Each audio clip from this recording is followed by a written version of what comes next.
All right. Good morning, everyone. How are you guys? Doing fine? Yeah, as usual, if I ask you, please answer. Yeah. You don't need to mute yourself all the time if your surrounding is not that loud, so that when I ask, you can answer as if we have like a TikTok discussion. Yeah, like um okay, so we have around 49 people here. I don't know if it's you're the signee. So I have to tell you that this class will be delivered in Bahasa Inggris. Yeah. Um, you well aware of that, right? Yeah, and you're okay with that? Okay, good. Because if you're not comfortable of me delivering in Bahasa Inggris, then you can move to Ibu Disti's class, which will be delivered in Bahasa Indonesia. Yeah. Okay, good morning, and probably you already know me. My name is Roro, Ibu Roro, Ibu di Asep Running Room. And I will be one of the lecturer tackling this subject called theory and method in architectural architectural design theory and method. Yeah, and uh, you can see probably I can spotlight myself. Yeah, hold on.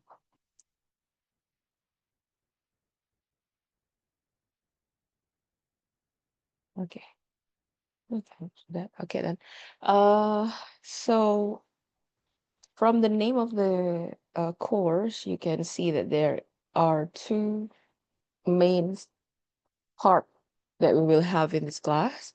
First is the theory part, and then the other one is the method part. And last year we said we make it half half. So half of the semester we do theory, which is around 7 or 8 weeks. And then the rest of the semester we will do we did the method part, but then we did evaluation of this subject, and we feel like, and also from the feedback from your ini ya kakak kelas ya, it says that the theory part is quite challenging for you because probably architecture student is not really used to theory thing, so they prefer to do more hands-on activities. And we agree that um, uh, we need to support the studio, and the studio needs more method than just theory. That's why in this semester we will have to like push the theory part only in the first month probably for meetings, and then you will have quiz, yeah, to test it. And then after that, rest of the semester will you will do methods in design. Yeah. Okay. So I will share my slide.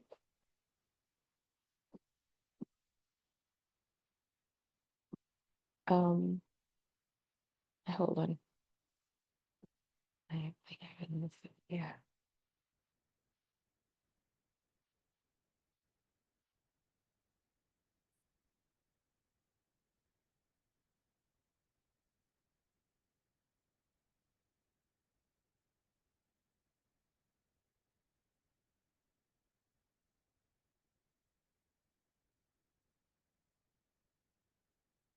Can you see my screen? Yeah, we can. Yes, Yes, miss. miss. Yeah, all good. Which screen do you see? Is it the presenter view, or hold on, how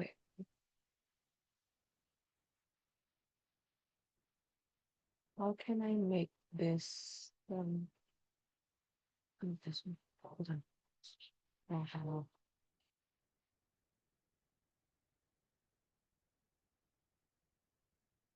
is it good now? Yeah. All good? Yes, ma'am. Okay, thank you. Okay. Um So this class is AR2112 Architectural Design Theory and Method. As I mentioned, you can expect we will learn theory and also methods, yeah.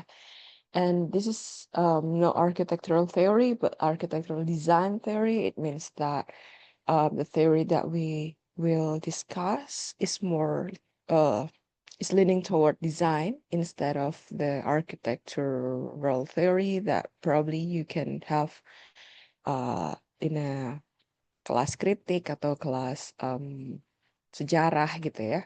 Jadi there are two kind of theory, architectural theory and architectural design theory.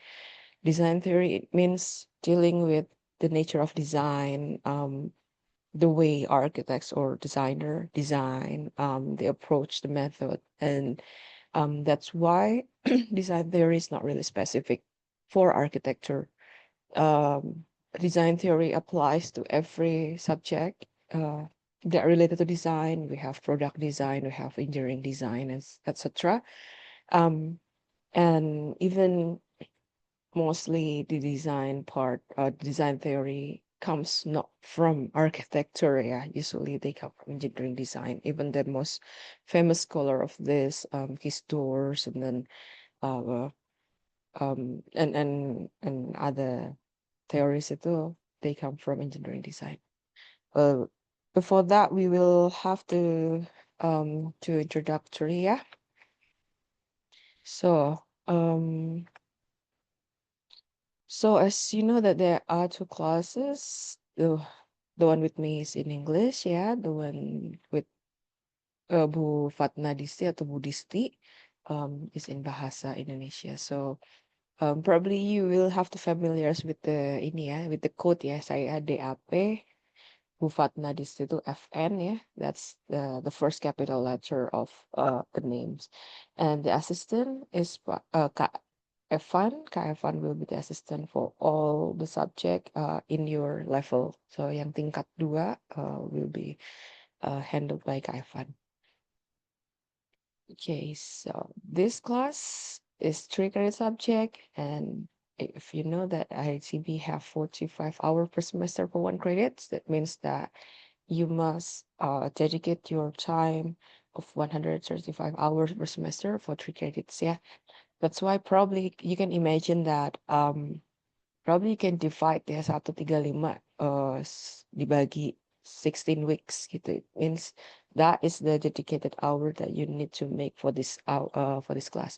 Despite probably we also have like a meeting, formal meeting for 2 hours a week, but that is not all. Yeah, you need to work more after that, and we will do a sequence of assignment, workshop, and etc.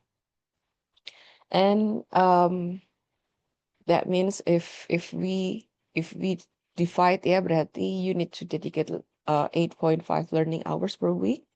It means 2 hours in class, and the rest you can actually adjust to each week's assignment ya. Ada yang probably group discussion or probably student work. The method we do will be classical means like this, yeah. Lecture, like a one-way lecture, and then group discussion, class discussion, field observation. We plan to field observation. We haven't finalized it, but yeah, we will have it though. And workshop. And nah, this is something that you need to know that in all our class, in all my class, I expect my class to have active learning strategy.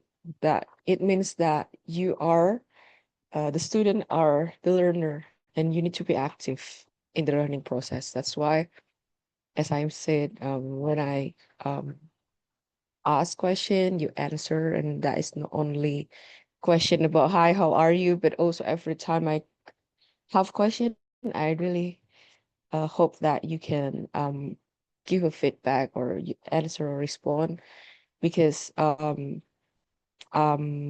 there's no right or wrong, I think. Yeah, mostly in this class also, this is building opinion, building help you um to justify your argument, to fortify what you have chosen, yeah. And that needs solid opinion, solid um, um, um, yeah, argument, yeah, for that, yeah. So we will learn in this class.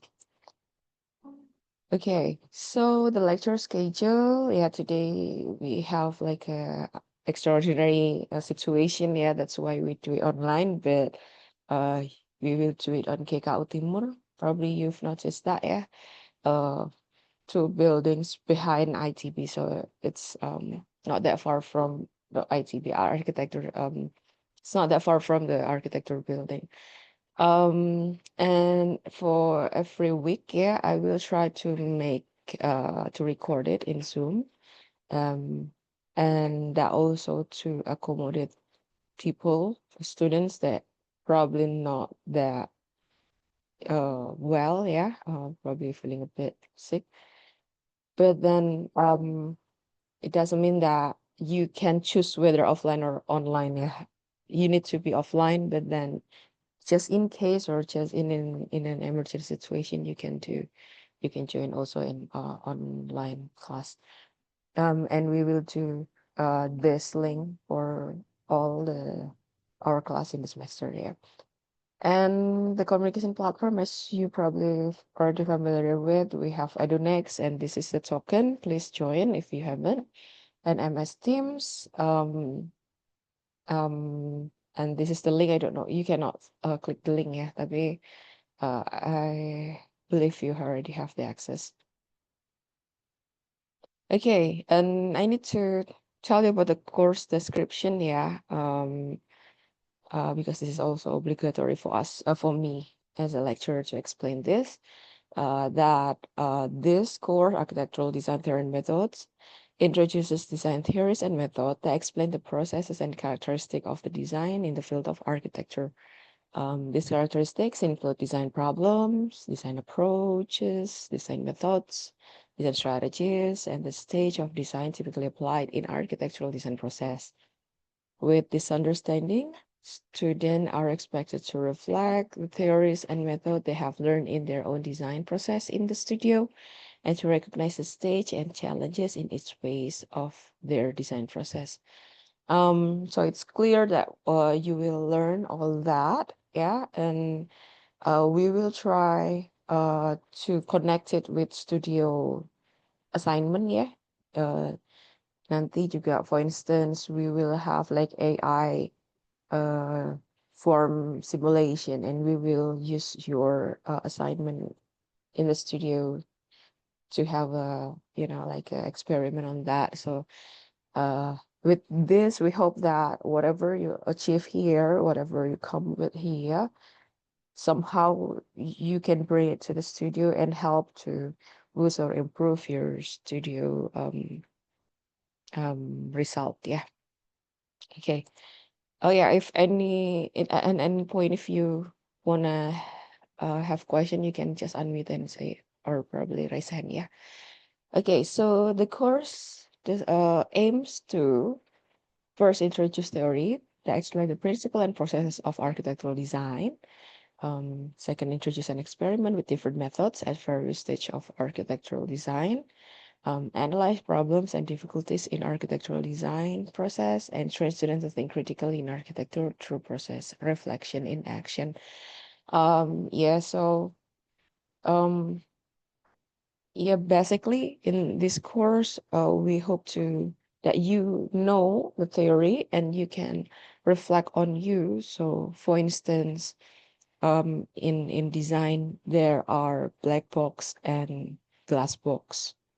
Designer, for instance, and then after you get the theory, you understand that, oh, somehow I am a glass box designer. You know, like knowing that is important because you will know the characteristics of it and how you work, the sequence of it, so that at one point of the design process that you feel stuck or probably you feel some difficulties, you know how what to do and how to get out from that situation. Yeah. And this is some references, yeah. Archer, Bruce Archer, Nigel Cross, if you want to, ini ya, read ya. Brian Lawson. These three books are, this is not books actually. This is like a paper, like a journal paper. But these three references is the main references that if you want to dig deeper on this, then feel free to uh, have it. Yeah, the books are in the library. And as I mentioned, that Nigel Cross and Brian Lawson are from engineering design and not from architectural design or seni rupa or yang lain. Okay, so what we'll have in one semester, we have introductory class yet today, and then theory section, week 2 to week 4, then quiz, and then we will have quiz, yeah, and we treat it actually, we treat it as if this is like a mid semester thingy, also, part of the component, and then, oh, sorry, no, this is just a quiz to test all the theories that you have given, yeah, to check just if you understand the theory or not. And then we go to method section. Then on week 8 we will have midterm assignment, and then we will have presentation as UAS, yeah. So the final project is not individual, it will be in group, and you will have to first present it and then submit it after you uh, apa namanya, review it, or apa namanya, diperbaiki ya, after you get the input from the presentation, then you have to revise it and then submit it, and then following week.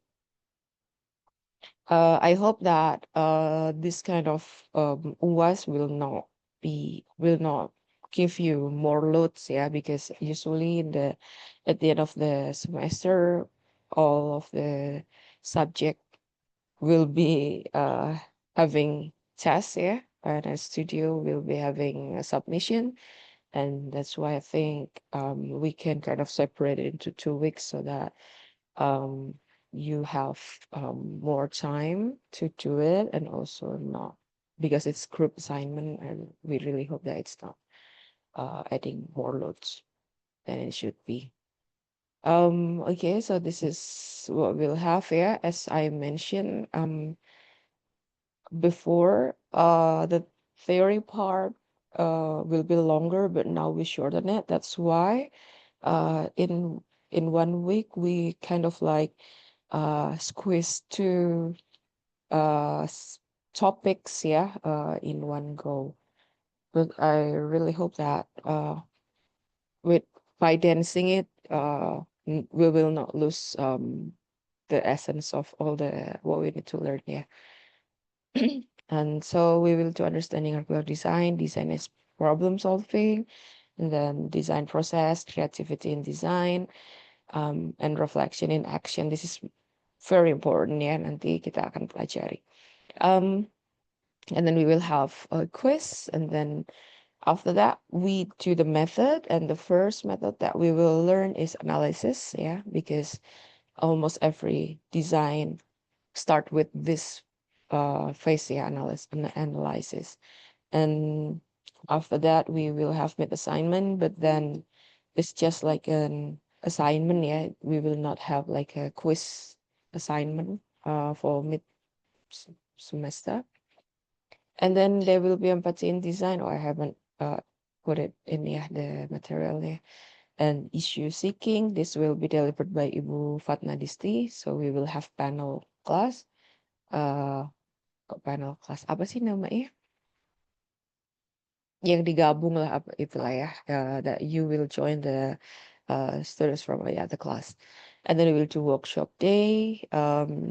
We will go around campus and do field observation and discussing our about the previous material that you have in your previous week from generation, that we will to AI, yeah. And then we want you to present whatever you have from here in your fields of observation. You will have to present it here. And then we will have guest lecture, AI thinking, yeah, and the art of prompt design. And then we have workshop day. After you understand the prompt, you'll try to uh, do it, yeah. And then after that, was the presentation day. We'll be presenting the result of the discussion in about the AI, and then final submission, yeah. So this is the marking component: quiz, mid-test, presentation group, and then final assignment. Of course, the presentation get bigger toward the end of the semester. And this is class rules, yeah. Please attend lecture on time, 15-minute tolerance. This probably will be a challenge in time, yeah. After your studio load and class loads getting even higher, waking up in the morning at 7 will be a challenge, and I've experienced it for so many years, yeah. But we try to commit that you need to, you need to have a dedication and work ethic, learning ethic that you'd have to attend on time. Yeah. So we can agree. Probably other lecture will push it into 7:30, but I won't do that. We will stick to 7. Yeah. So yeah, I really hope you can attend class on time. And the minimum attendance is 80%. Yeah. So this you need to fill out the digital attendance, yeah, in 6.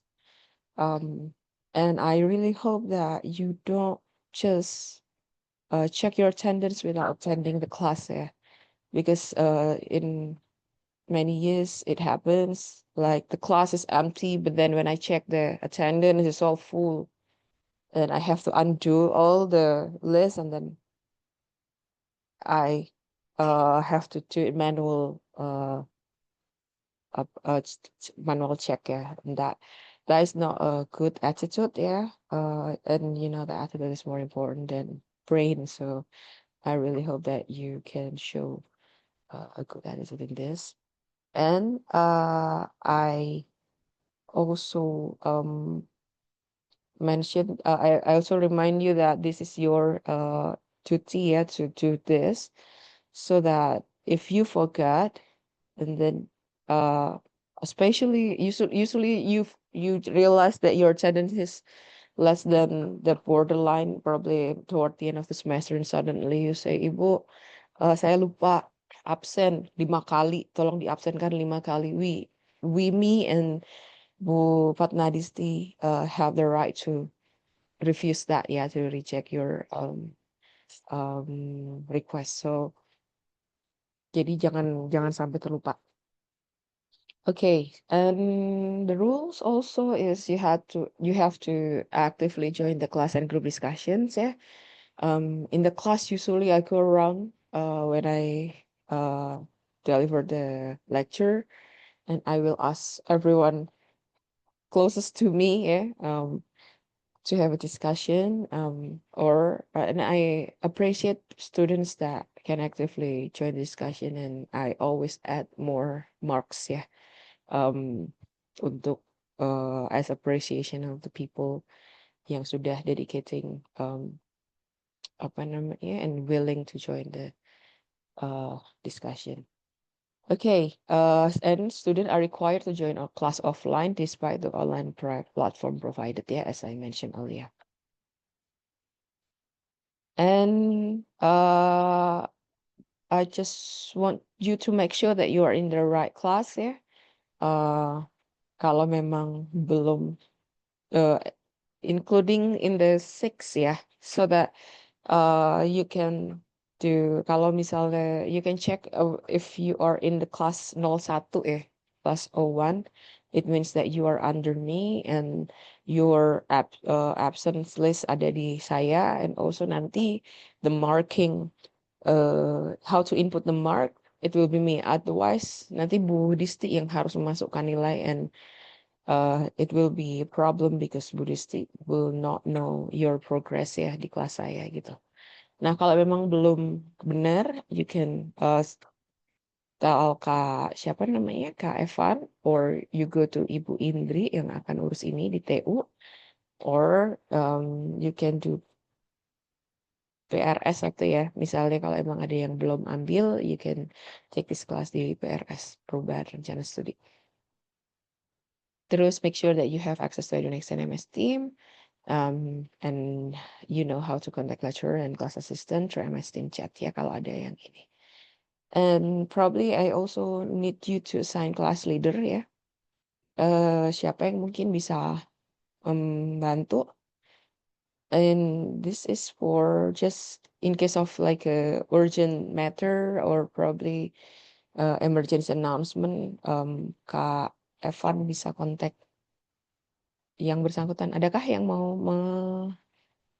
mengajukan diri? And you have to know that I always add more ini ya, additional mark to orang yang aktif, and menjadi class leader juga salah satu keaktifan. Anyone? Please, come on. Yes, Rafael, Nico. Okay, thank you so much. So you are okay being a class leader ya, Rafael ya. Okay. So after this, please contact Kak Evan. Do you know his contact? I only know him through Teams. Okay. Contact him through as Teams chat and tell him that you are assigned to be class leader in this class gitu ya. Okay, thank you so much. So I called you Rafael or Nico? Nico is fine, ma'am. Nico, okay. Okay, thank you so much, Nico. Good. I appreciate someone like Nico here, yeah. Kind of like proposing himself to tackle the tutti. Okay.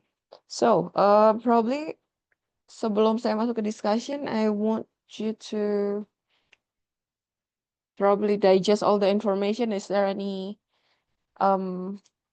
question for all the information that I have mentioned just now? All clear? Yeah, all clear yeah, for all the, okay. Thank you so much, Monica, for the jempol. Okay, so now we will have a discussion, yeah. So now why is it important? Okay, I don't think I will have to share this. I prefer to see all of your faces, yeah. Hold on, kenapa kok begini? Okay. Now the first question is, why is it important to study architectural design theory and methods? We will have discussion here, and there is no right or wrong. I just want you to start thinking and probably guessing ya. Kenapa sih kita butuh learning design theory and methods? Why do you think we need to do it? Anyone?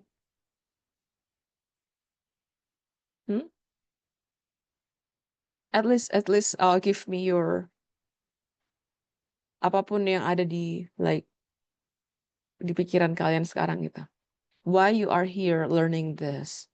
Why do you think is it important? Come on.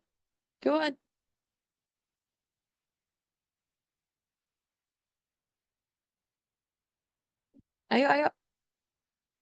Harus ada yang jawab ya. This is like a simplest question. This is just opinion. This is no right or wrong. Yes, Evangeline, please. Yes, I'm going to try to answer, ma'am. So I Mm-mm. think, why do we need to wait? What was the question again? Uh, why do you need to learn architectural design theory and method, and why is it important? Kalau lebih senang bahasa Indonesia nggak apa-apa ya. Maksudnya this is a mix. I will deliver it in bahasa, but then if you responded and you feel comfortable responding in bahasa, it's okay. Okay, I think it's going to be very beneficial for us to approach the design better. So the next time we see, for example, an architectural design, we can directly understand what should we do with it, and hopefully it will be very helpful for us in our design process in the future. Gitu. Okay. So, okay, thank you, Evangeline. Yeah. Anyone want to add from the Evangeline's point? Yeah, please, Fifa.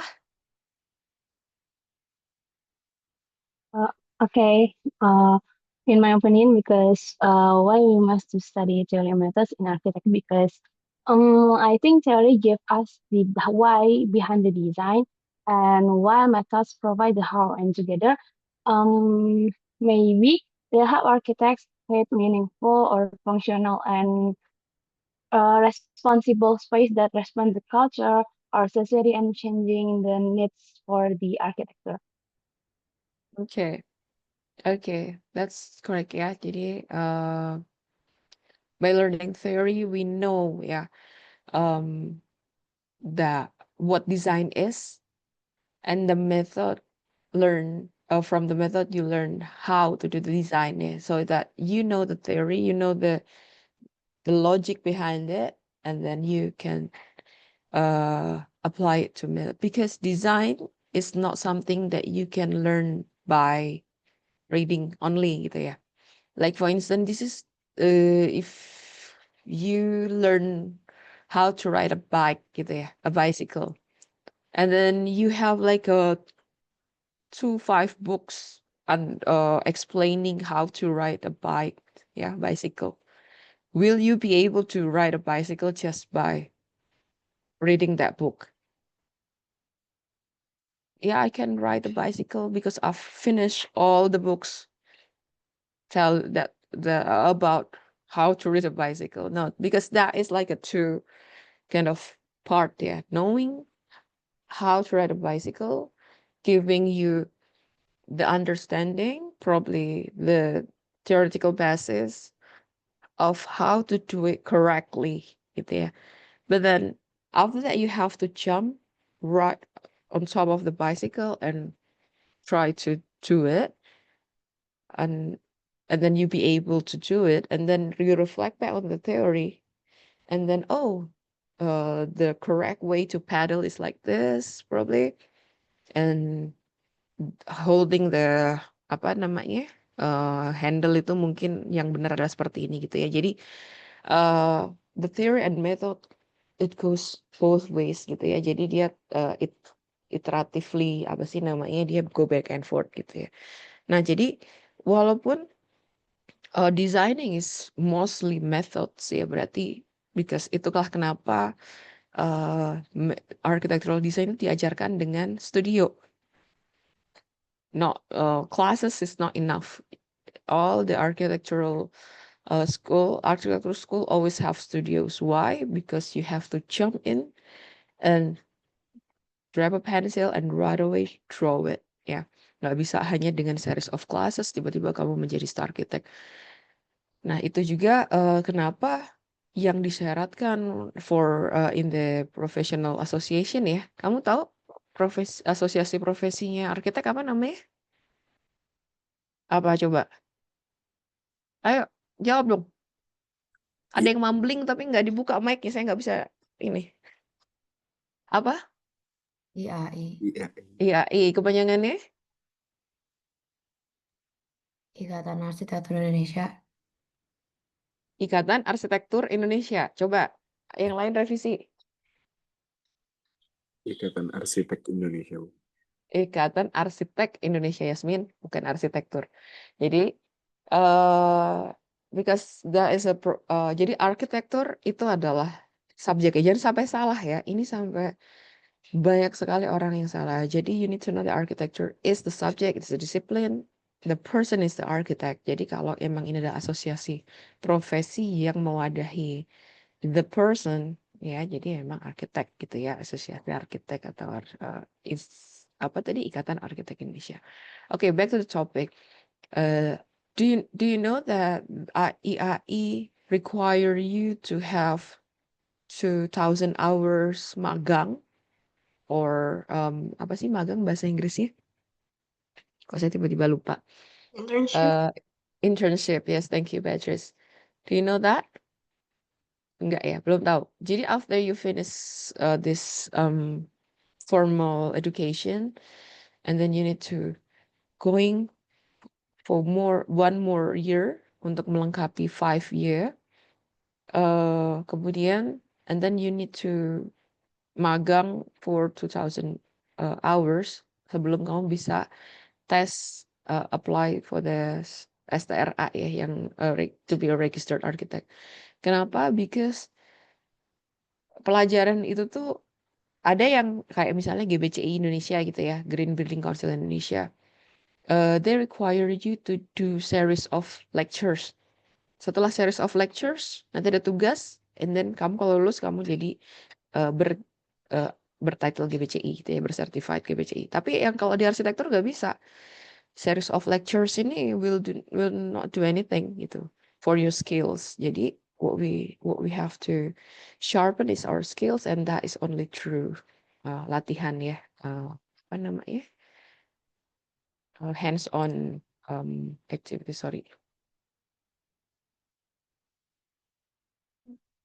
paduan suara di Thailand. Oke, Tristan, best of luck ya, semoga menang. Okay, now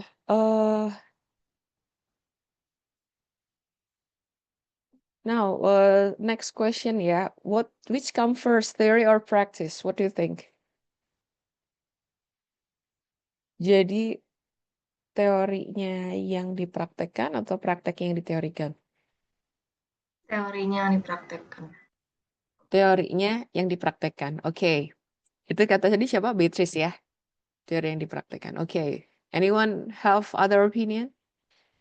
Or probably agree with Beatrice? Siapa yang agree with Beatrice? Raise hand coba.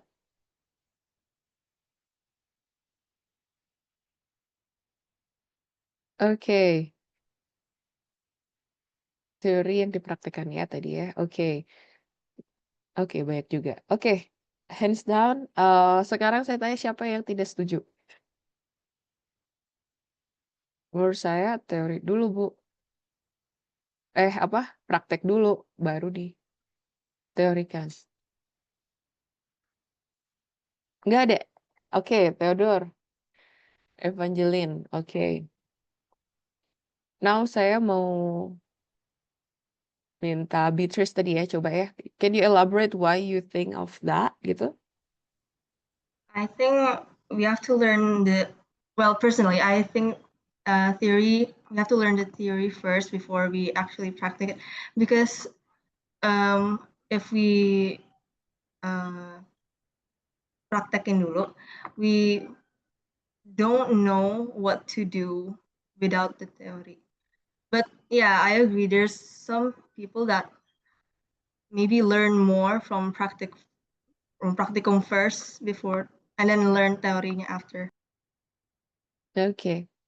Okay, so you emphasize the importance of theory as a guideline for the method, Yeah. for the practice gitu ya. Okay. Okay, thank you, Beatrice. Any other opinion supporting this argument that theory comes first? No? Okay, Afifa. Okay.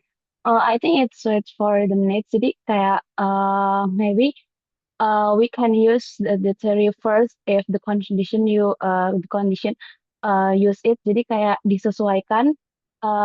Kadang tuh kita butuh teori terlebih dahulu baru kita bisa prakteknya gitu. Tapi ada di satu kondisi we must to use the methods first because teori itu kita tuh bisa menyimpulkan dari praktek yang kita lakukan nantinya bisa di switch ke hasil ke teorinya. Jadi dari kita melakukan metodenya kita bisa menyimpulkan menyambungkan ke teori pada akhirnya gitu. Jadi I think maybe we can menyesuaikan gitu. Okay. For Okay, thank you, Afifah. From the other parties ya, yang tadi saya lihat ada Theodore. Theo, what do you think of your opinion? You said practice comes first. Okay, my opinion is actually like from the history where in the past the philosophers like found symmetry or else where they tried it first in the beginning, like it's a rectangle, and if you put maybe a string in the middle, it would be divided into two parts, symmetrical. So in the past, I think that practice comes first. Like you need to do it first to theorize the problem or else. But I think also that in the modern day that it's iterative, like it's not always theory comes first or practice comes first, but it I'm sorry, it's what do you call it, it informs like two ways, like it's possible to the theory comes first or the Okay. practice. Thank you so much, yeah. I think you all already can understand it, yeah, actually. Theory might come first, practice might come first. Really, it really depends on the situation in the discipline, yeah. As Theodore mentioned, in the history we know that people do it, yeah, as an impromptu or as a willing action gitu ya. But then after that people membuat theory of that gitu. For instance, in architecture, if you know teori barok, bukan teori, style langgam barok rokoko ya. Mungkin kamu sekarang bisa googling barok rokoko, itu adalah suatu style yang terjadi di medieval era, and it was not planned gitu. It was not something that orchestrated. It was an expression of the people. Then suddenly it was copied by all the people in the area, and it became a style. But then after that, people come and see, whoa, I haven't seen something like this before. So a theorist come and try to kind of like learn the composition, the details and everything, and they call it, oh, this is Baroque Rococo gitu. Jadi ada yang seperti itu gitu ya. Tapi ada juga in architecture also that the theory comes first gitu, kayak misalnya theory of misalnya green building atau material ya. Engineered materials, mereka dihitung dulu, they calculate first ya. Sekarang seperti engineered wood, kamu tahu ada kayu pun sudah di-engineer ya. Jadi sudah ada kayu-kayu yang tahan air karena udah dicampur plastik dan lain-lain. It might come from precise calculation at first before nanti dicobakan as a prototype ya. And then after that diuji, and then informing back to the theory, kalau ada yang satu yang diubah, nanti digitukan lagi dan itu iteratif. And then after that baru mass produce. Jadi tadi saya sudah nge-sense ya, the more you think of it, the more iya ya, kok kayaknya bisa dua arah gitu ya. Itulah yang namanya realization ketika kamu berpikir ya. Nah itulah kenapa saya selalu akan mengajak kamu berpikir.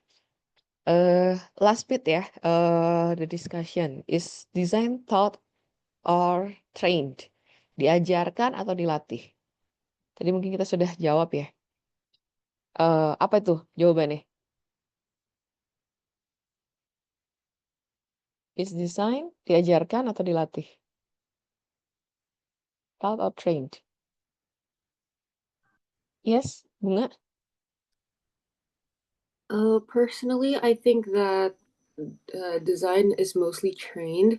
Of course, there are theories that could be like taught or educated in class, but ultimately everyone has their own style of design, and that includes in architecture. And the way to develop that style is by continuously practicing and actually doing hands-on work in order for you to actually know what your style is. Okay, good.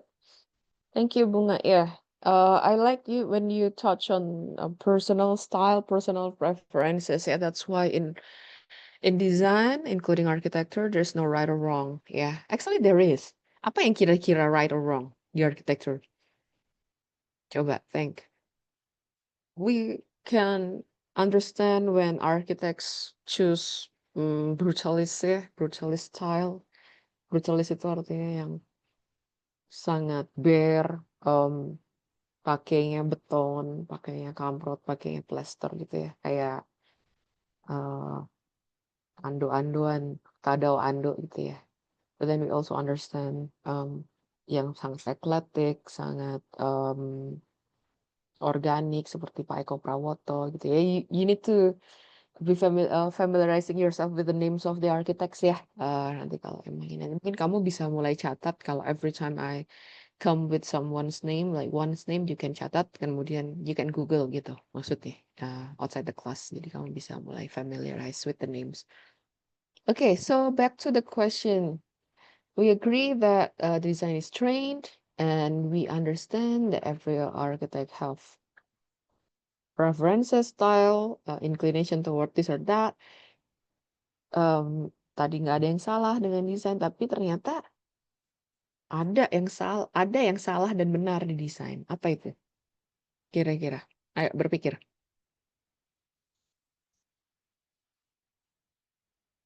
Yes, Kafka. Kafka, panggilannya Kafka. Ew. Oke, gimana Kafka? Okay, for me, when design is not right is when the design itself is not suitable with the context. Like, misalnya kemarin pas studio kita konteksnya itu di ITB, tapi kita buat desainnya yang buat di cuaca winter mungkin. Itu kan, for me, it's wrong because it's not suitable with the context. Okay. Okay. Thank you, Mbak Kafka. That's a correct answer, but still difficult to prove ya. Because sometimes someone can argue gitu, misalnya saya mau bikin gini, emang saya tutup soalnya biar anginnya nggak ini gitu. Jadi masih ada argumen yang bisa di-play gitu. Tapi ada satu hal yang itu salah dan benernya absolut. Apa? Yes, Ayesha? The design is not suitable when it's not buildable. So if we cannot Buildable. build, yeah, if we Okay, cannot thank build the you. design. Okay, thanks. Thank you, Ayesha. Build apa namanya? Constructability ya berarti ya. Okay, any other answer, Rafael? For me, I think a design isn't a great design when the user itself, which is supposed to be the focal or center idea of the design itself, has some problem or difficulties accessing or using the design itself. Okay, not prioritizing the users. Okay, we can have more ini ya, answer first. Mustafa, gimana menurutmu? What I think is when a design is unsafe or unethical by means of Unsafe or the rules or the regulations of the government or apa ya regulasi sekitar gitu. What I think. okay. Okay, okay. Great answers ya. I think all the answers about context tadi, about constructability, about users, dan about ada satu lagi, Beatrice. Silahkan apa? What do you think of it? I've read somewhere that there's 10 principles of good design. So I think that a good design has to berhasil semua yang 10 itu. Okay. Okay, so there are principles that you have to follow, yeah. Okay, Zidane. Sorry, miss, my camera's color lines. I won't be using Mm-hmm. it. For me, I think if a design does not follow the rules and regulations set by the person who is the client or the person who's asking for it, if that is not followed, it might be a wrong design. Okay, so regulation, yeah. Okay, thanks Zidane. And probably last one ya, Stella nanti sebelum kita bahas. In my opinion, itu desain salah kalau misalnya someone doing a plagiarism to someone karya. Oh, plagiarism. Okay, ethical berarti ya. Okay, great. Yeah, I like something like this ya. By having your opinion, giving your opinion to the class, we can learn together gitu kan. Tadi mungkin ada yang nggak kepikir tentang etik, ada yang nggak kepikir tentang user, ada yang nggak kepikir tentang regulation. Jadi ini bisa menjadi the way to learn ya, by discussing the topic. Okay, so back to the question ya. I think now probably you can have a sense that ada something that is tie in like mengikat ya, it is restrictive, ada yang lebih loose gitu. Loose for interpretation, I mean. For instance, tadi misalnya konteks users itu betul, building itu bisa dianggap salah dan benar, ya kan? Oh ini nggak cocok dengan konteks, it doesn't fit with the context, it doesn't fit with the weather or probably the location, and probably it's not fit with the users, or probably you know that the users are old people, but then you give all stairs split level all stairs houses, and ya of course itu nggak benar, cuman itu masih arguable gitu ya. Mungkin orangnya will give an argument like, lo kan all people need to move ya, so I give a house that force them to move so that they will kind of like having exercise every day, la la la, so it's arguable. But that there's something that is absolute and we can measure ya, adalah ketika tadi sudah ada yang menyebut regulation. Ada parameters rather than ya. Jadi ada suatu misalnya, for instance, fire safety. Ya, fire safety itu sudah ada regulationnya, sudah ada parameternya, sudah ada kriterianya.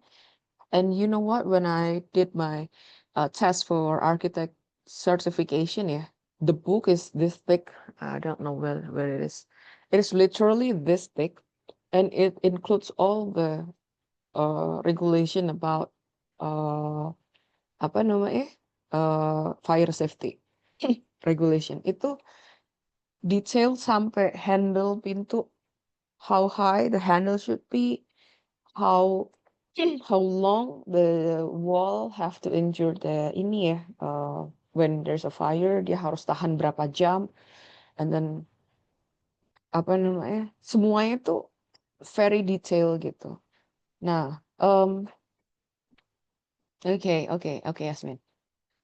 And if you are building or designing a high-rise building, yeah, that you know that it will accommodate so many people, you need to apply the right design for fire safety itu ya. Otherwise, your design will kill people gitu.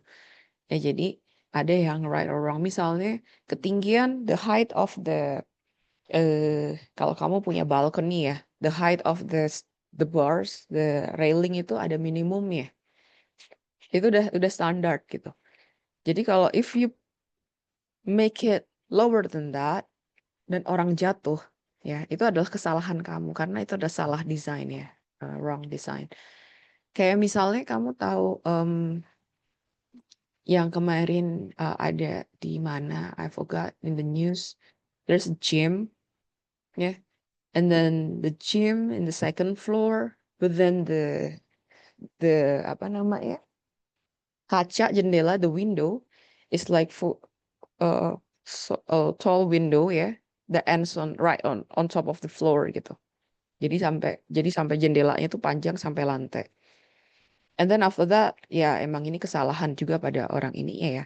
Instead of putting the treadmills facing the window, it goes kebalikannya, the other way around. Jadi membelakangi, so the window will be on the back of the who runs gitu ya. And then kebetulan sekali yang running probably were very tired or something. She slipped ya, and the window opens right in front of her, and dia jatuh langsung karena keseret dari a belt treadmill and then jatuh ke bawah. Itu adalah salah desain. Ya kenapa ada window di lantai 2? Why you have window in the second floor going down to the stairs? Itu kalau kamu punya anak bayi ya, if you have a baby, itu dari apa kamu meleng dikit udah terjun gitu loh. Nah jadi ada desain yang dianggap salah yang seperti itu gitu, karena itu tidak fit dengan regulation. Kalau kamu on the second floor or kalau itu adalah jendela hidup pun ya, misalnya if you need to make like a window, like full window, kamu tetap harus membuat jendela mati dulu, like a fixed window and some centimeters from the lantai kan, and then yang bisa dibuka adalah mungkin ketinggian 80 cm ke atas gitu, nggak terus dari bawah bisa dibuka gitu. Nah itu adalah kesalahan desain, kesalahan arsitek, that's a wrong design gitu ya. Now you have a sense ya bahwa ada yang bisa bergainable, ada yang mungkin fix. Okay. Now, thank you for the discussion ya teman-teman. We will continue. We still have 1 hour ya. Hold on, saya harus pindahkan dulu. Karena saya pakai 2 layar di sini, saya suka bingung. Which one to share?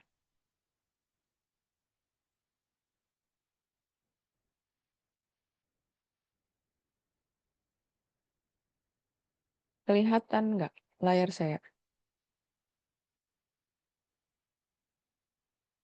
Kelihatan? Kelihatan, Bu. Kelihatan ya. Saya. Oke, ini salah lagi ya. Duplicate. Oke, sudah benarkah sekarang layarnya? Sudah ya? Udah bukan yang presenter view kan? Udah benar. Udah, Bu. Udah benar. Oke. Now we continue with this topic ya, design as a discipline ya.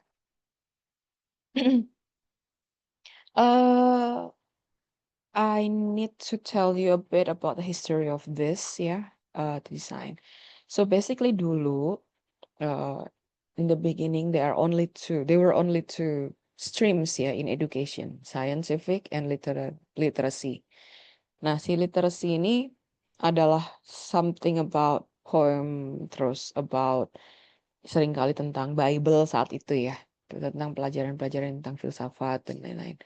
Science itu lebih ke perhitungan matematika, fisika. Nah, kemudian ada pertanyaan ini, apa sih kok nggak ada ya? Why we're not like a stream that actually tackling about something that we do gitu loh, doingnya itu nggak ada. Nah jadi kemudian muncullah technical curriculum yang kemudian Bruce Archer di tahun 79 membuat wrote like a paper ya, yang akhirnya dia state there are 3 R's ya, reckoning and figuring, reading and writing, and writing and writing gitu ya. Jadi intinya he proposed there should be one more stream in discipline that actually become like an umbrella for disciplines yang dealing dengan making and doing. Nah, kemudian disinilah lahir this is the birth of design with the capital D ya. Kalau mereka bilangnya design with the capital D. Jadi ini menjadi stream baru di luar science and humanity.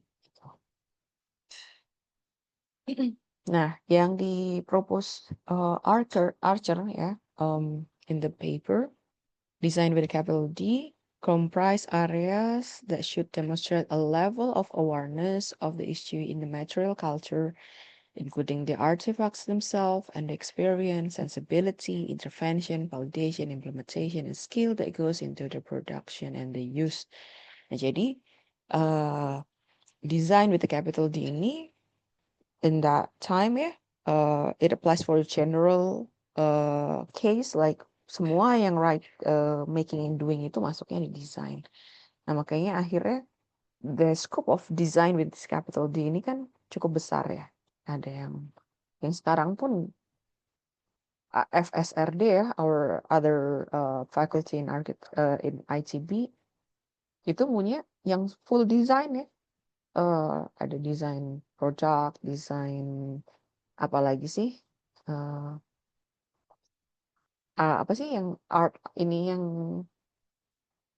yang pakai komputer grafik gitu ya, desain grafis, desain apa. Nah, itu masuk ke dalam semua yang ini masuk ke dalam umbrella design yang ditelurkan oleh Archer. Jadi you know that design is a new discipline ya, hitungannya baru tahun 80-an di.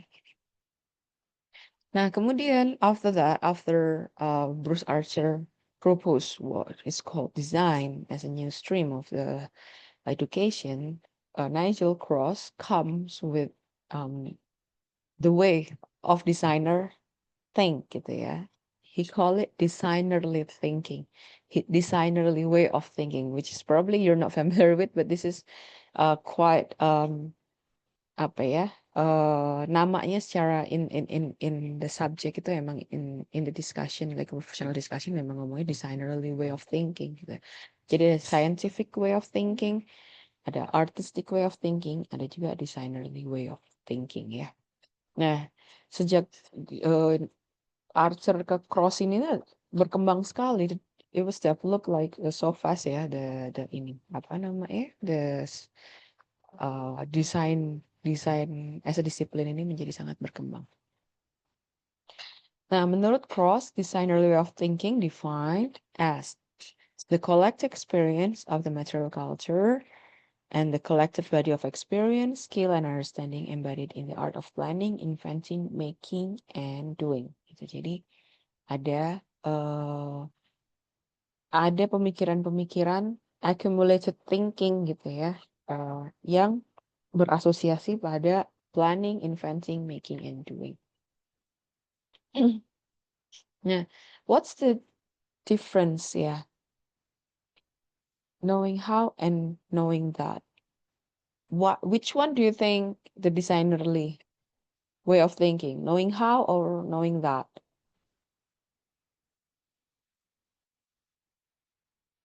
Yang mana? Yang pemikiran desain itu yang mana? Anyone?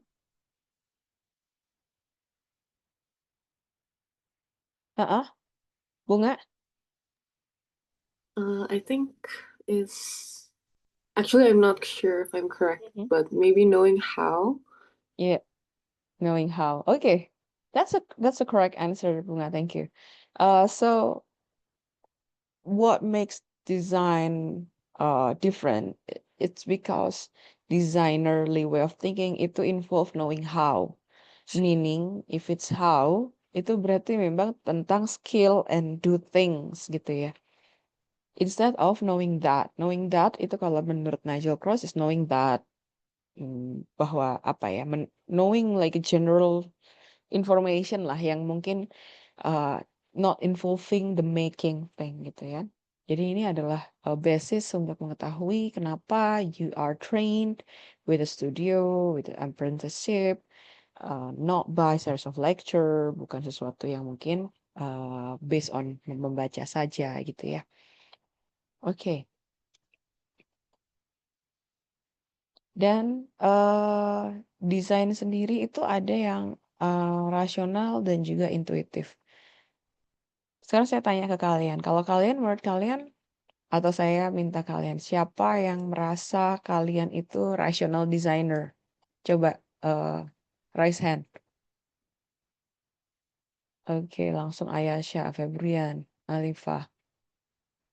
Oke, Rachel, yuk siapa lagi? Mustafa. Ya, jadi ada kalian ini teman-teman kalian ada yang merasa saya ini rational designer. Mungkin siapa bisa memberi contoh mungkin. Ya, tadi belum bicara siapa nih? Febrian,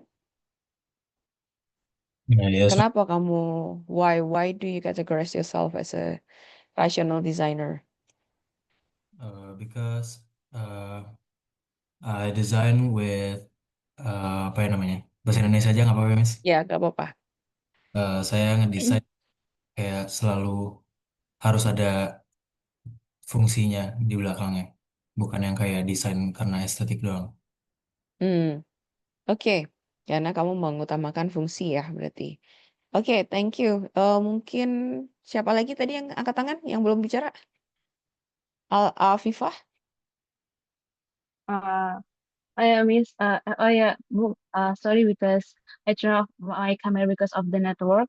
Why I am choose the rational because every I make the decision for my design, I always make it based on the rules, data, and logic to ensure the building is safe and functional. And then I will make it to be more creative or something else.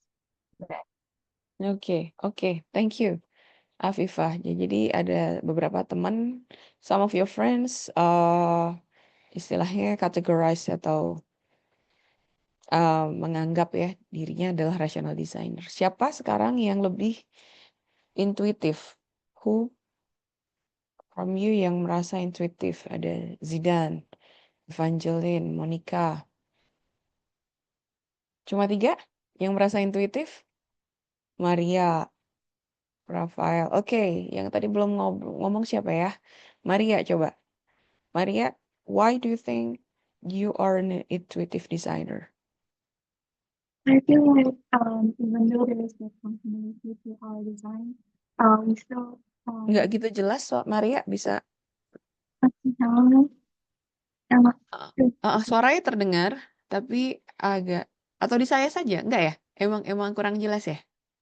kurang jelas, Heeh. ma'am. Coba diulangi bisa? Sekarang ada jelas, ma'am. Belum tuh mendem ya? Atau kamu pakai headset? Enggak. Nggak gitu jelas, Maria. Atau you can write down ya di chat ya. Sorry, tapi emang nggak bisa ke ini. Oke, next probably tadi siapa? Monica. Why do you think you're an intuitive designer? Oke, jadi menurut saya kalau saya sendiri kan di sini berangkatnya dari awal emang suka gambar gitu, lebih ke graphically. Bahkan di awal kemarin studio, aku mulai dari nyari formnya dulu. Aku nggak kayak langsung thinking fungsionalitasnya apa, terus kayak aku cari sebebasnya aja gitu, nggak sesuai konteks banget. Mungkin menurut aku kayak gitu. Jadi menurut sense dulu, baru abis itu rational Oke. thinkingnya gitu. Oke. Thank you, Monica ya. Oke. Yeah, I mean, it's good that you already have a sense ya, at least ya, bahwa ya at least you need to know that there are two kind of designers ya, one rational, one intuitive, and which one is better? There's no better or worse di sini ya. Jadi emang this is like a trait of the designer, and probably you can see from, for instance, siapa ya arsitek yang sangat rasional tuh sebenarnya Norman Foster, for instance. Norman Foster itu come with a building ya, yang bentuknya juga the form is extraordinary, tapi in the back of the design, he do precise calculation about sustainability, about this and that gitu. So the choices are very rational. It's different with the late Zaha Hadid ya. Mungkin you're already familiar with the works ya. That's very intuitive. Like she doesn't really care about the function. The impression is more apa ya superior for her gitu ya. Or probably eh siapa? Frank Gehry yang kemarin videonya ditunjukin Budian ya. Budian showed the way Frank Gehry decide using maquette itu loh. Ya, mungkin using studi model. When he decide mau corrugated itu yang kemarin, pada inget nggak ya? Kemarin ininya, inget ya? Nah, ketika when he decide to use the corrugated, kayaknya bagus kalau dikasih corrugated deh. Terus dibikin kan corrugated itu. And then kayaknya kebanyakan deh gitu. Digunting. Kurangin. Jadi ada intuition yang sense yang bekerja. Apakah ada rasional di balik itu? Dalam pilihan awal in the first choice-nya nggak ada gitu. Sense aja, this is lucu, this is bagus gitu. And then after that, timnya kemudian merasionalisasi itu dengan menggunakan mungkin perhitungan, calculation, and then put the function and everything gitu ya. Jadi memang berarti we know that Frank Gehry itu adalah intuitive designer gitu. Gitu ya, paham ya? And probably also ada pendekatan approach in designing itu ada yang in out sama out in. In out itu you start with the denah dulu. You start with the denah, you start to misalnya kalau you design like a residential ya, for instance, atau tower, housing tower misalnya. Kamu set up dulu tuh the layout of the rooms, the corridor, the function, and then after that you extrude it, baru kamu main dengan fasadnya ya, fasad atau envelope ya. Fasad itu muka bangunan ya. Nah jadi kalian juga sudah mulai harus ini ya, familiarize with the terms and terminologies in architecture. So after the dealing the denah di dalamnya, kemudian ini kan di fasad. Nah, tapi ada juga arsitek yang out in, meaning dia bikin shell-nya dulu, dia bikin envelope-nya, and then after the envelope was already finished being craft and dengan bentuk yang sangat cantik, baru dia jump into the function. And then after that he arranged the function. Nah, plus minusnya adalah when you design from inside, it will be very functional. Probably there will be no fuss at all about how the user will use the place ya, karena sudah perfectly laid out as how the user will need gitu. The trade-off usually the tampak itu menjadi the facade can be boring gitu. Ya, kalau kamu lihat misalnya hotel apa gitu ya, yang saya lupa tuh, yang cuma as if it's like a kotak and then jendela repetitive, no playful facade at all gitu. Karena dia sangat rasional, sangat ya udah yang penting fungsional gitu. Kemudian kalau yang intuitif, yang out in tadi ya, itu yang positifnya the shape, the appearance, the visual, the aesthetic will be prominent. And it can be like kayak bisa menjadi tengaran, atau tengaran tuh apa sih, focal point in the area gitu ya. Tapi seringkali in many cases ya, denahnya layoutnya kacau karena tiba-tiba ada denah yang agak ngelungker ke sana, ada ruangan yang ada kolom di tengah, terus habis itu ruangannya segitiga gitu ya. Triangle rooms because of the sisa dari permainan fasadnya itu. Jadi fungsionalitasnya tidak begitu ini. Nah, mana yang terbaik tentunya itu menjadi preferensi dari the architect themselves ya. Oke. We continue. Nah, jadi setelah kalian tahu tadi ya, we have two rational and intuitive designer.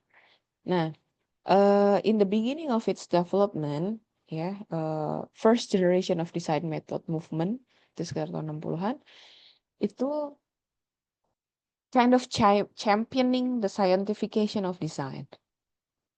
Because that time it was the beginning of computer programming for problem solving. So people kind of like championing this new method, yeah. And then as an effect, that design was treated as more objective and rational process because they believe that a certain method should be replicable gitu ya. Jadi sangat rigid dalam the process of design gitu. And one of the canonical reference was The Science of the Artificial, Herbert Simon. That is interestingly ini become salah satu buku juga untuk perkembangan AI ya. Maksudnya ketika desain itu di AI kan, ini kembali menjadi book yang gaining significance gitu walaupun sudah cukup lama. Nah kemudian second generation of design method movement 10 tahun kemudian ya, 10 years later, there were people that starting to stand against the scientification of the design because too scientific process creates boring architecture, create very rigid method that takes away all the fun, all the feeling in the design itself ya. Jadi ada anti-scientific movement that try to move away from desire to scientize design. Nah, design as a tacit knowledge ini something that you need to probably familiarize ya. Design is a tacit knowledge. Apa itu kira-kira tacit knowledge? Ada yang familiar kah? Is there anyone familiar with the word tacit knowledge? Coba Google it. You're in front of computer kan? Oke, Evangeline sambil yang lain googling. Silahkan Evangeline. Tacit knowledge itu kayak pengalaman personal yang beda-beda tiap orang dan susah untuk dibahasakan, dibukukan gitu. Betul ya. Jadi it's not a clear knowledge ya because this is implicit, terendam, dan that's why some architect itu kadang susah.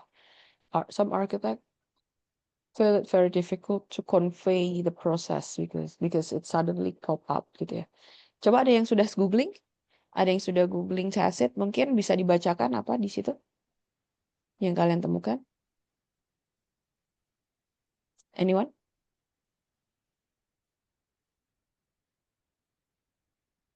Ada kah? Nggak ada yang googling. Oke, Beatrice, silahkan. What I found in Google is the same as what Fang said. So tacit knowledge is a type of informal or internal knowledge gained through experience, intuition, and insight that is difficult to articulate, document, or transfer to others through words or writing. So yeah. Okay, thank you Beatrice ya. So the definition yang tadi disampaikan Mbak Evangeline and Beatrice clearly convey what tacit knowledge is ya. Jadi design is a tacit knowledge, meaning that the process itself really depends on your experience, your liking, your probably previous education, previous projects, and inclination toward anything gitu ya. Jadi and it makes them difficult to convey gitu. Jadi kalau do you know Baskoro Tejo? Are you familiar with Baskoro Tejo? Enggak ya? Baskoro Tejo is one of our staff ya, dosen. Okay, Kafka, you're familiar with Baskoro Tejo? Yeah, I've heard him. What did you hear of him? Baskoro Tejo itu lulusan ITB. Terus dia pernah bikin kayak rumah segitiga gitu di Bandung yang jadi masuk ke MV-nya Tulus, I think. Terus si rumah segitiganya itu rumah buat orang seni rupa ITB. Oke. Gitu. Oke, thank you. Ya, betul ya bahwa Baskoro Tejo was part of our staff ya, teaching staff, lecturer, dan now he's retired and I believe he's now working at Unpar ya, Parahyangan, as apa dosen apa tidak tetap atau apalah istilahnya. And Pak Baskoro Tejo is one of the star architect in Indonesia. Probably if you know some of the works. Udah pernah ke CC Campus Center di ITB? Belum. You know CC? You don't know CC? Oke. Kapan-kapan kita jalan-jalan ya keliling ITB. When you go in the front gate of ITB, you know the jam gadang itu yang ada satpamnya ya. Go inside ITB, nanti kamu melihat di kanan kiri kan ada aula barat dan aula timur ya. East and West Hall ya. Terus lagi nanti ada boulevard yang kanannya Taman Cinta and then kirinya lapangan basket. Lihat, ingat, tahu ya. Nah, ketika kamu berdiri di boulevard itu ada dua bangunan putih di kanan dan kiri. Tahu? Tahu ya. Nah, itulah CC. Itu adalah karyanya the Campus Center itu adalah karya Pak Baskoro Tejo itu. Nah, Pak Baskoro Tejo juga banyak membuat kayak Selasar Sunario, if you've been there. Terus galeri apa lagi sih ya yang ada jadi dia mostly galeris. Ini dan juga rumah sih. Dan dia kerja di Hepta sekarang. Associate with Hepta, bukan kerja di Hepta, sorry. And why I bring him this into this conversation because he is apa ya istilahnya an example of how a good designer sometimes cannot tell how to design gitu ya. Jadi dia tuh sangat unik dengan gesture-gesture yang aneh gitu ya for some people ya. Tapi he's a brilliant designer gitu dan ketika ditanya gimana, sometimes dia nggak bisa itu yang menjelaskan itu. Gitu. Kayak misalnya the sense of his sense itu kadang ini kayak misalnya desain kamu bau ya gitu.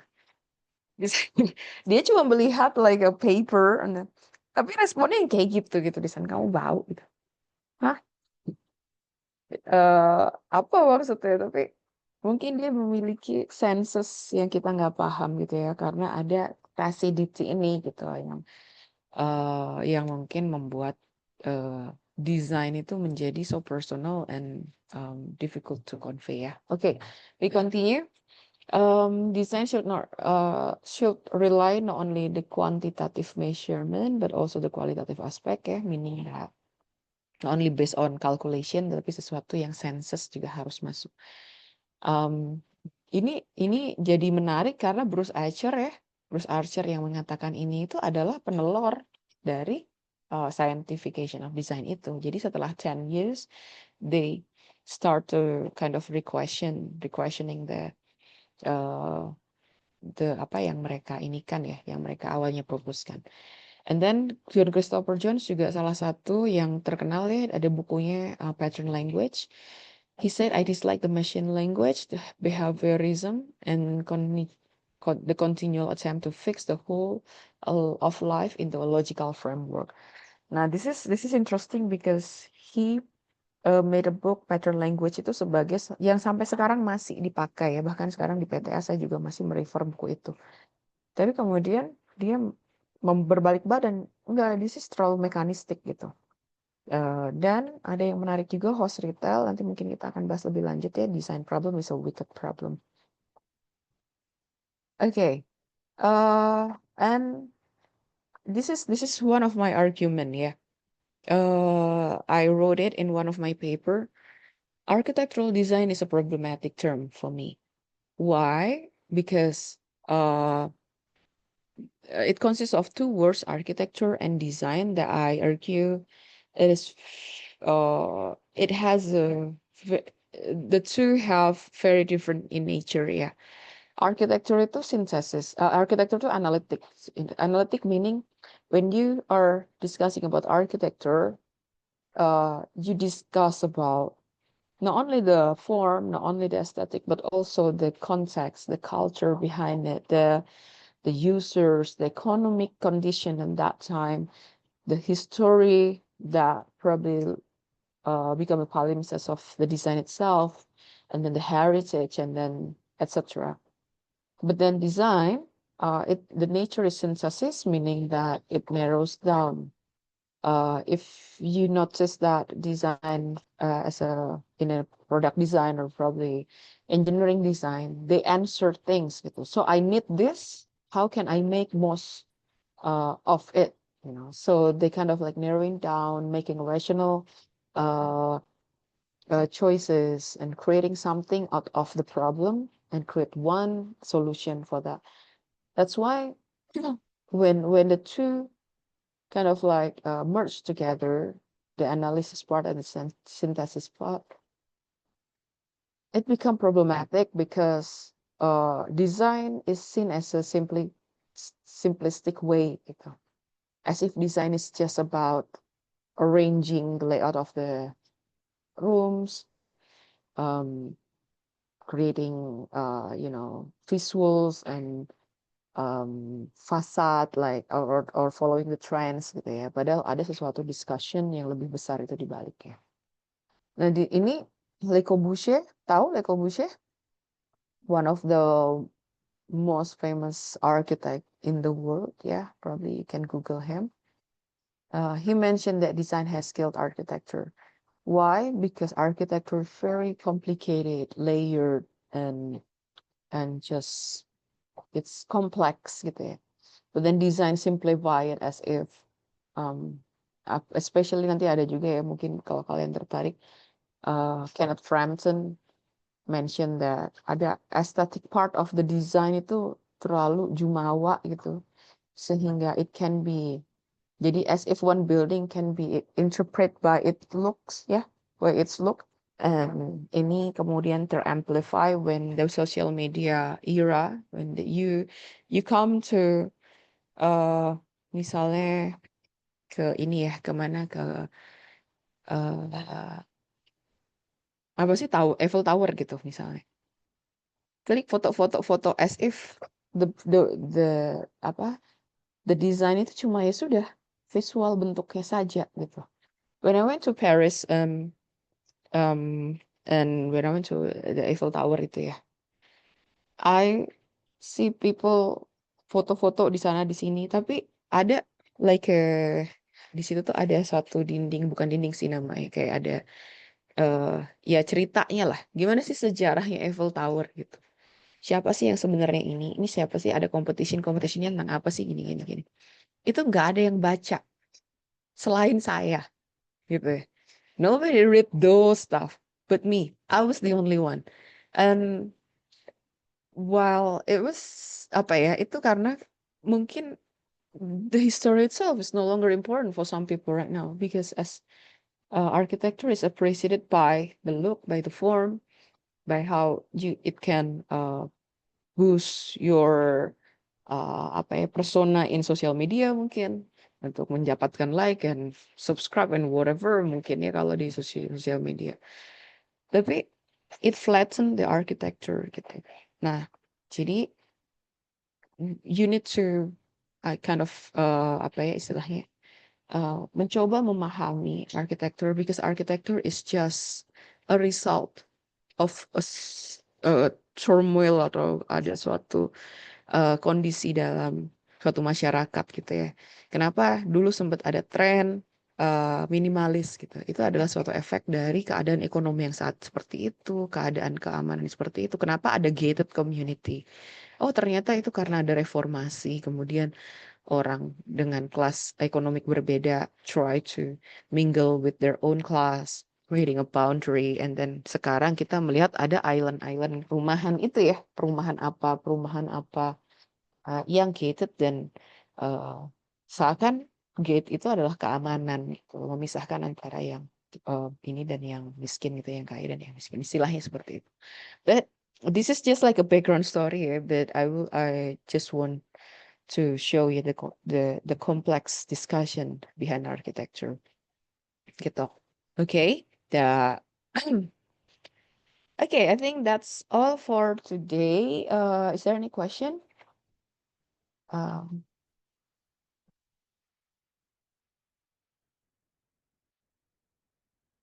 Oke, ini tadi ada ini ya, Amanda. I like intuitive design because the design can be more creative and out of the box. Okay, and more explorative. That's true, yeah.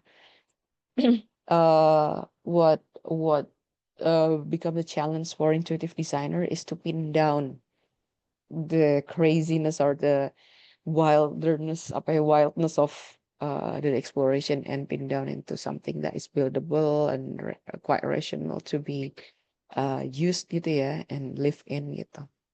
Okay. Any question? Miss, can I ask a question? Yes, sure. Beforehand, I want to say sorry if I cannot turn on my cam regarding my network issues. So my question is, you've taught us about theory and practices in design of architecture, correct? I just want to ask for your opinion on what cases are we supposed to approach a problem with theory first or with practice first? Kayak, what certain problems that is suitable using one or the other methods, either theory or practices? Thank you. Okay. Thank you so much, Mustafa. That's a good question, yeah. Before I answer, anyone can kind of like have a clue of what the answer or probably responding to Mustafa? When do we use more rational and more or more intuitive gitu ya? Bener ya Mustafa ya? Yes, that's correct, Miss. Anyone have a clue or probably have an idea that cross your mind probably? Ya, kalau nggak ada, probably I will try to answer ya. Jadi, the art of being an architect or designer itu balancing the two actually. But then, in some part, you have to incline to more rational, and the other part probably, or the other project, you have to incline aku mau jasut toward the apa tadi intuitive part. Nah, the easiest way to define that is by what the author or the client ask gitu ya. Jadi you can the author atau term of reference ya kalau misalnya ada, misalnya you join like a sayembara atau design competition, biasanya kan ada authornya gitu ya. Atau the client request this that requires more rational logic. For instance gini, misalnya ada thought tentang green building gitu ya. You know that green building itu adalah a set of rules that you need to follow and you need to comply. You cannot just say that your house is sustainable. You need to prove that the house is sustainable. Why? How will you prove it? By, for instance, you need to kind of like making people believe that this is sustainable because, well, I have calculated the OTTV. OTTV itu apa? Ada yang tahu nggak? Overall thermal transfer value. Jadi ada namanya program seperti misalnya Ecotech gitu ya. Ecotech itu suatu program that calculate the heat transfer into the building, and you need to you have to import the building, the model of the building, and then put the exact place gitu ya. And then ada kind of like set of ininya, misalnya di situ suhu average suhunya berapa, kemudian average ininya berapa dan lain-lain, and then it simulate gitu. Oh ternyata OTTV kamu segini gitu. Nah itu akhirnya pendekatannya harus rasional gitu kan ya. Karena yang dikejar adalah sustainability atau adalah misalnya low energy building.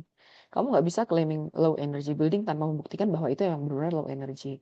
Dengan apa? Oh, dengan misalnya lumen kalau saya menggunakan kaca dan saya ukur bahwa looks-nya di dalam kantor ini di semua titik minimal sekian dan tidak membutuhkan additional lighting gitu kan, additional apa namanya lampu gitu. Nah jadi itu terbukti gitu. Misalnya juga apalagi contoh lainnya ya. Tadi saya kepikir kok lupa.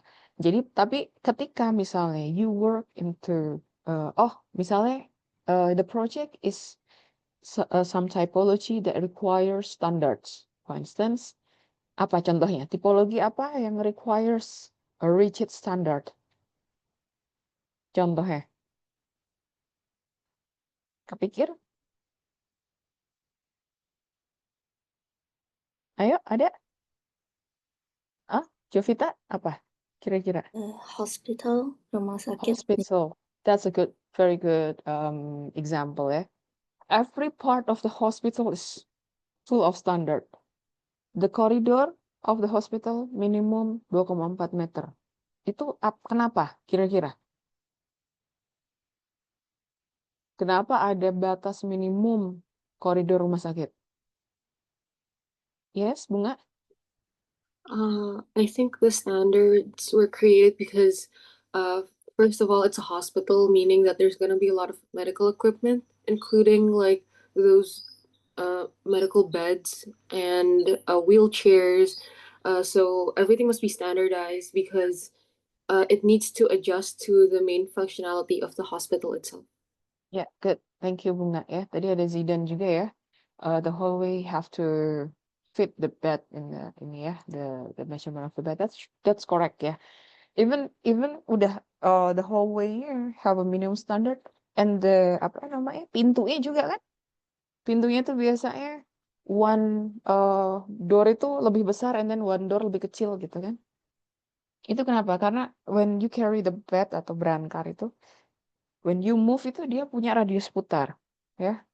Radius putar dan harus ada certain width of the ini door yang harus di ini. Nah, jadi belum itu baru untuk ukuran. And you know in the operating room ya, itu ada mechanical thing, the gas untuk oksigen, the gas untuk bius ya, untuk sedaktifnya dan lain-lain. Itu semua adalah sesuatu yang standar dan bukan sesuatu yang just like a fun, beautiful design gitu.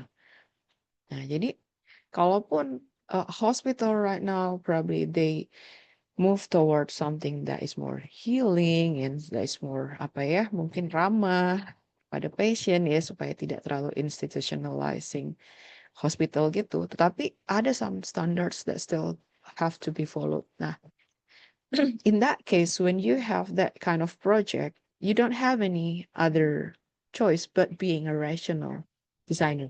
Ya, because ini sudah right or wrong. Karena kok begitu wrong, kamu membuat hallway kasurnya nggak bisa jalan gitu ya, ya udah buat apa? Terus pasiennya juga pasti akan memburuk gitu. Nah, itu berbeda when you have like apa namanya typology that probably is more bebas gitu, tidak ada sesuatu yang mengikat gitu. Contohnya apa misalnya? Tipologi yang menggunakan ekspresi, impresi dan pengalaman ruang, mengutamakan the journey to the through architecture gitu. Apa tuh kira-kira contohnya? Museum. Museum, oke, Evangeline Jovita ya, betul ya. Itu salah satu contoh yang paling clear dan paling obvious that there is no certain standard for art museum ya. Mungkin yang standardized hanya misalnya, you need to create a panel mungkin dengan ketinggian sekian untuk visual manusia gitu kan.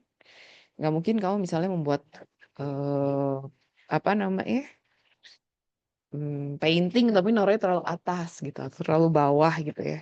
Jadi paling standar seperti itu atau mungkin lumennya si lampunya the light should be either yellow or white gitu. Di mana dia akan menggunakan yellow light atau yang white gitu ya. Dan sequence-nya it's really up to the architects gitu. Nah, ketika you tackle that kind of project, ya itu nanti akan menjadi sesuatu yang more into intuition gitu. Mungkin itu jawaban saya, Mustafa. Is it clear enough for you, or do you have any follow-up question for that? It makes pretty clear to me, ma'am. Miss. Okay. Thank you. Thank you ya, Mustafa. Okay, any other question? Okay, Rahel?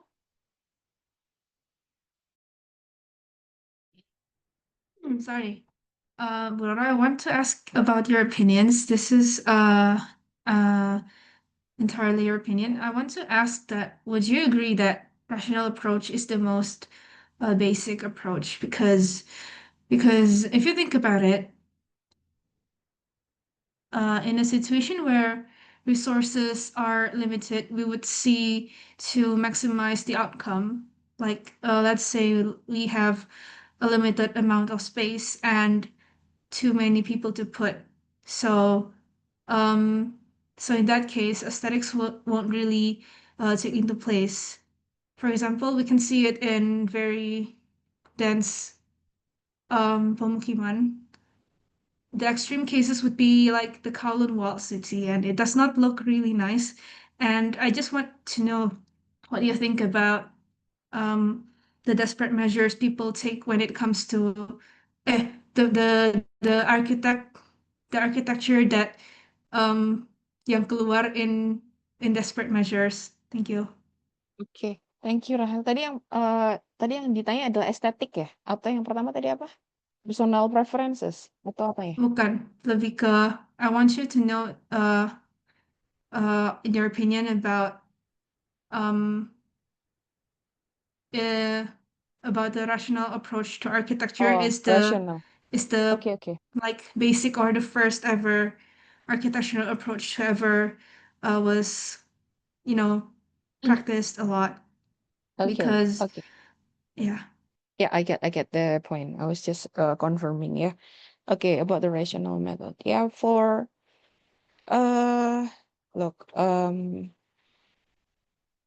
jadi when as probably you go further in architectural education, you will sense which requirement requires more attention gitu ya. Nah, jadi kalau function itu menjadi kalau untuk most architecture, especially architecture that host people gitu ya, like residential tower, probably rumah susun atau hotel atau apa. Rational part become the main, the basic and the main drive for architecture gitu, karena itu menjadi hal yang the most important gitu. Buat apa? Karena you deal with people gitu ya, deal with people's life and also actually ya, if you continue your study into magister ya atau master's program ya, nanti you will know that when you design rumah susun atau apartment for instance, the developer will need certain numbers of ada yang namanya sellable and unsellable ya. Sellable, nah sellable-nya berapa, sellable floor-nya berapa gitu. Karena without that precise calculation, mereka yakin mereka nggak akan bisa jual dengan keuntungan gitu. They cannot make profit of it. Nah, jadi bukan hanya tentang function itself, Rahel, but also there are other pressure because architect is in the middle of the client, ada yang developer, ada lagi regulation, ada ini itu. Jadi we need to kind of bargain gitu. Nah, jadi pada proyek-proyek seperti itu, in that kind of project, rationality become very important. First, to make sure that the area of the user can use the architecture in a good way ya. Mungkin for instance kamu nge-layout kamarnya juga bener gitu ya.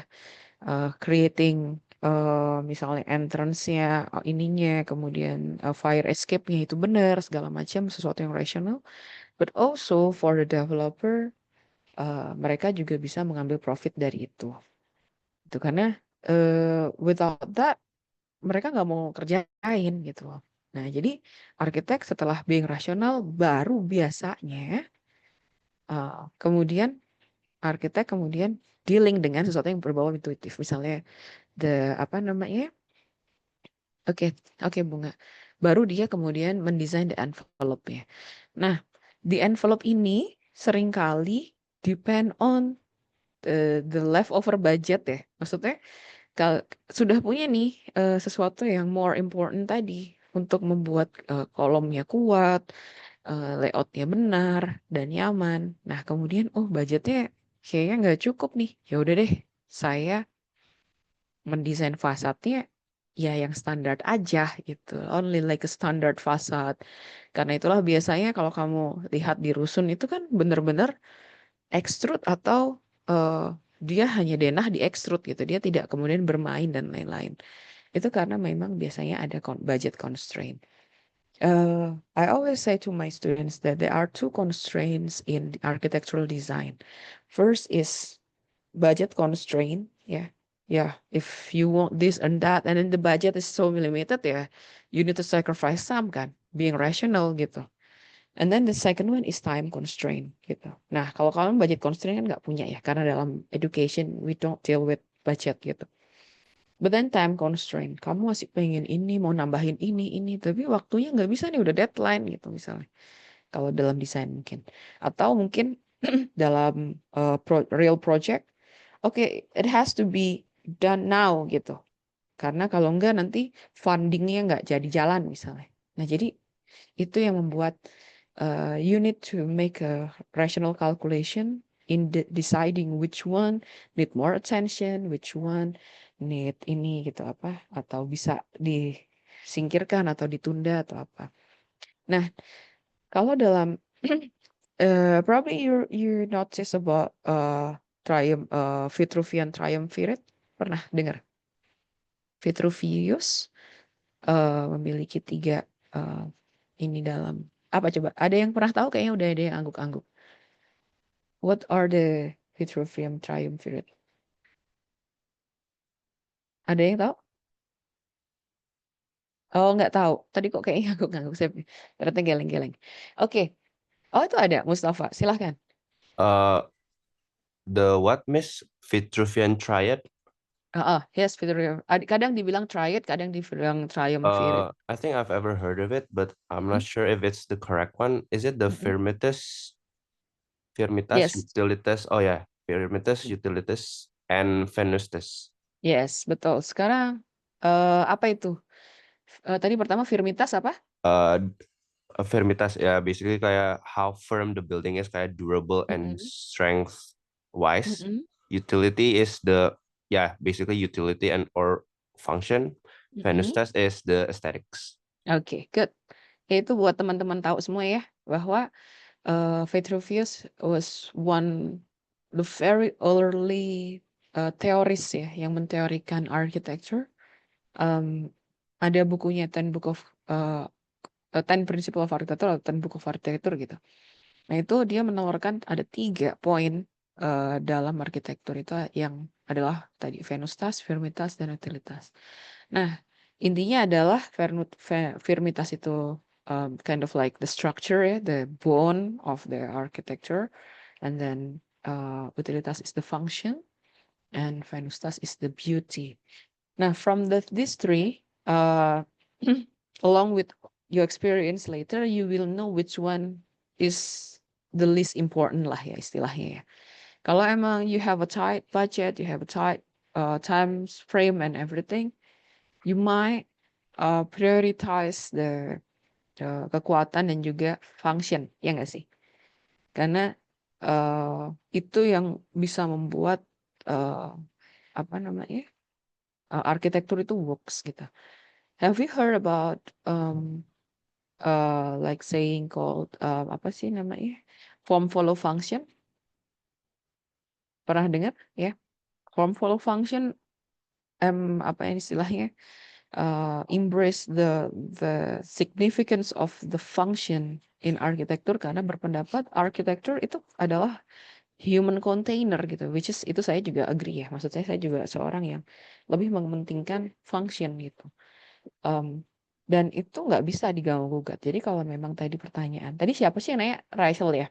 Jadi kalau emang tadi kapan dia rational, ya penuhi dulu itu functionnya. Kemudian pastikan dia aman, baru nanti kamu bisa memikirkan estetiknya. Nah, kamu juga harus ingat bahwa architecture doesn't have to be built in one go ya.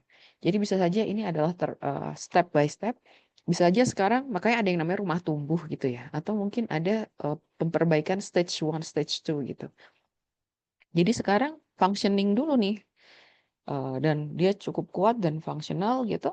Kemudian atau mungkin saya bikin bondnya dulu dengan misalnya basic function. Kemudian nanti menambahkan functionnya kemudian oh ada duit lagi baru saya cat, baru saya tambahkan second skin dan lain itu bisa gitu. Gitu mungkin itu menjawab nggak ya Rahel tadi pertanyaan saya? Menjawab ya? Oke. Any other question? Mungkin? Enggak cukup? Yeah, so probably we have a good conversation yeah about our first encounter with architectural theory and method yeah. And I appreciate that you all are eager to give opinion, which very good gitu, which is very good. For instance, tadi Mustafa saying about Vitruvian time period kan ya, Vitruvian triad yang mungkin ada yang belum tahu, and then you can learn gitu ya. Nah, gunanya diskusi itu seperti ini gitu. Jadi, I really hope that this is it becomes like a good beginning, a solid beginning of our upcoming meetings ya nanti ya, maksudnya di kelas. Dan saya berharap diskusi seperti ini terus berlanjut, bertanya, tadi pertanyaan juga bagus-bagus. Jadi I want you to be active in every part of your journey in ITB ya, karena kalian juga anak ITB loh ya, bukan anak universitas lain gitu ya. Anak ITB itu anak yang pintar-pintar pasti. Nah sekarang how to activate the brain to always think and saya biasanya kalau ada lecture ya, saya tuh sering banget menjadi moderator dalam talks karena orang senang sama saya jadi moderator karena I always have something to ask gitu. Jadi, nah gimana cara saya? Saya tuh selalu menggunakan bolpen itu yang ini apa nih bolpen apa sih ini kelihatan nggak? Yang warna-warni ini loh, gitu ya. Nah jadi saya nggak ngerti kamu tuh nulis masih pakai bolpen nggak ya? Tapi kalaupun pakai tab atau mencatat pakai tab, baiknya kalian menggunakan warna yang berbeda. Jadi catatannya kalau saya nyatet, misalnya ada catatan saya pakai hitam gitu kan. Nah nanti begitu ketika misalnya saya bilang sesuatu, and then something comes out to your brain gitu kan. Loh kok gini ya? Kok ini maksudnya gimana gitu? Atau loh kok ini beda dengan apa yang biasa saya tahu gitu. Atau misalnya loh kemarin dosen saya yang lain ngomongnya kayak gitu. Nah, itu ganti penmu catat ya dengan warna merah atau warna lain. Catat tulisan itu, pertanyaan itu. Habis itu nanti ganti lagi hitam untuk mencatat lagi ini ya. Nanti kalau ada pertanyaan lagi tulis lagi dengan warna yang berbeda. Nanti ketika lecture-nya selesai, you have series of questions gitu. Yang kamu sudah record. Karena kadang itu tuh pemikiran itu cuma lewat slide gitu.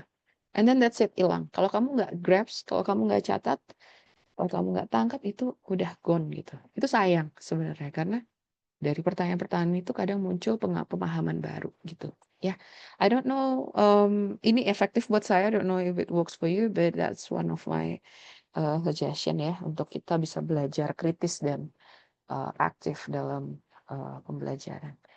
Mungkin itu jangan lupa ya udah absen semua kan ya. Jadi semua harusnya aman.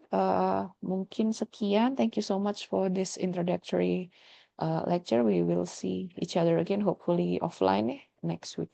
Saya tutup. Assalamualaikum warahmatullahi wabarakatuh. Waalaikumsalam warahmatullahi wabarakatuh. Thank you, Miss. Thank you, Thank Miss. you. Thank you all. See you, ya. Miss.